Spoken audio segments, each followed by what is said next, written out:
You've seen it in photos before.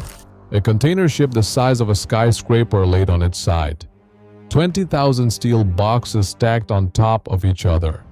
Carrying everything you own, your phone, your shoes, the coffee sitting in your kitchen right now, across an entire ocean. And that ship, worth over $200 million, hauling cargo worth billions more, is running on the cheapest, dirtiest, ugliest fuel on the entire planet. Not diesel, not gasoline, something most people have never even heard of. Here's the part that makes no sense. A shipping company can afford anything it wants. So why would it deliberately choose to burn a fuel so thick you could almost walk across it? A fuel that's basically the sludge scraped from the very bottom of the barrel after everything valuable has already been taken out? The choice isn't laziness. It isn't cutting corners. It's one of the most calculated engineering decisions in the entire world. There are 3 layers to this story. The first explains what this fuel actually is. The second reveals why the most powerful engines ever built were designed specifically to burn it. And the third is a problem that almost sank the whole system. By the end of this video, you'll never look at the stuff in your own gas tank the same way again. So let's start with the obvious question. Why not just use diesel? It seems simple. Diesel is clean, it flows, it works.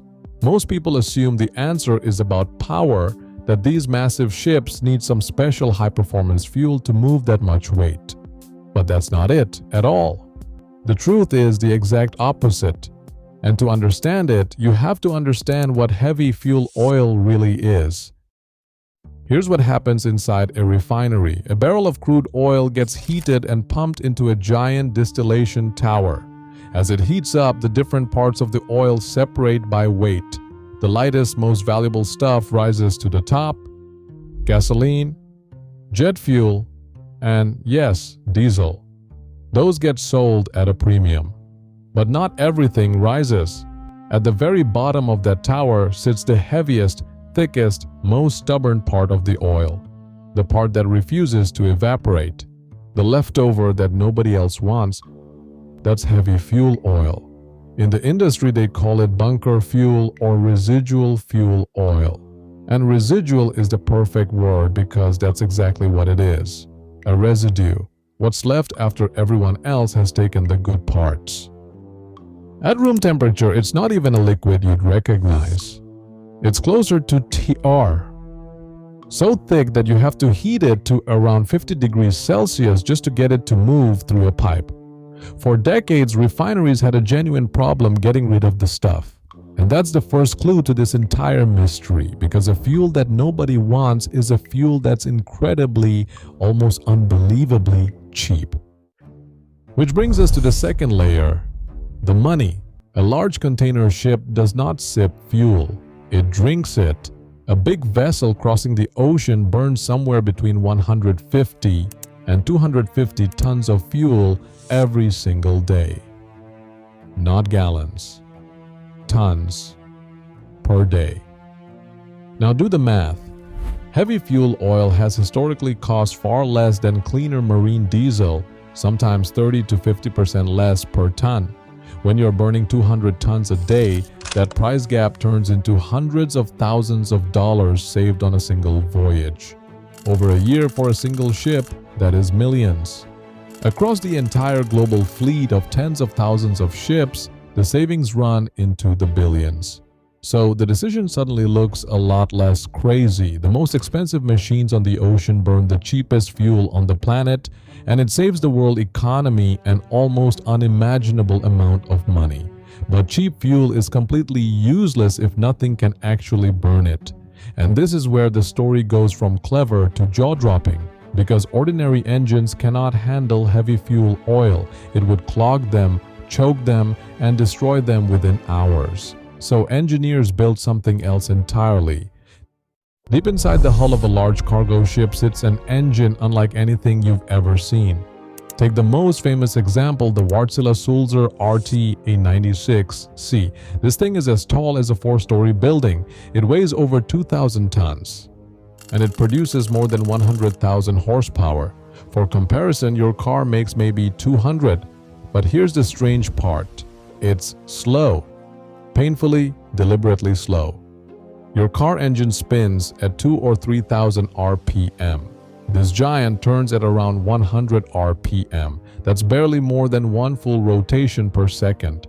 The cylinders are so enormous that a full-grown adult can literally climb inside one. And that slowness is the secret. Because these engines run low and hot and steady, they can burn fuel that would instantly wreck a fast, high-revving engine like the one in your car. They were built from the ground up to swallow the thick, dirty bottom-of-the-barrel sludge that nobody else could use. But even these machines can't just drink it straight. Here's what most people never realize. On board every one of these ships is an entire second system whose only job is to prepare the fuel. The heavy fuel oil has to be heated all the way up to 130 or even 150 degrees Celsius before it's thin enough to spray into the engine. It has to be spun through centrifuges to fling out water and tiny metal particles, and it has to be kept warm for the entire voyage because if it ever cools down, it turns solid right there in the pipes.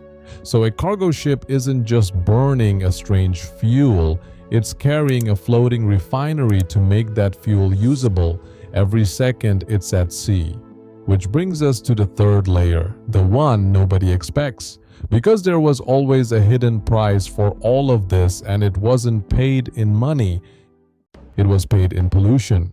Heavy fuel oil is loaded with sulfur. The old stuff could contain up to 3.5% sulfur by weight. Road diesel by comparison is capped at a tiny fraction of a percent. That means the fuel in these ships could carry something like 2,000 times more sulfur than the fuel in a truck. When you burn that much sulfur, it turns into sulfur oxides, acid rain, respiratory disease, damage to entire coastal ecosystems. For years, one estimate that spread around the world claimed that just a handful of the very largest ships produced as much sulfur pollution as every car on Earth combined. Whether or not that exact number holds up, the basic truth was undeniable. Shipping had become one of the largest sulfur emitters on the planet, and eventually the world reacted. In January 2020, a global rule known as IMO 2020 slammed the sulfur limit down from 3.5% to just 0.5%. Overnight, the entire industry had to change. Ships either switched to expensive low-sulfur fuel, or they bolted on giant devices called scrubbers that clean the exhaust before it leaves the funnel, or they moved to different fuels altogether. You'd think that would be the end of heavy fuel oil, that the dirtiest fuel on Earth would finally be retired. But here's what surprises everyone. It wasn't.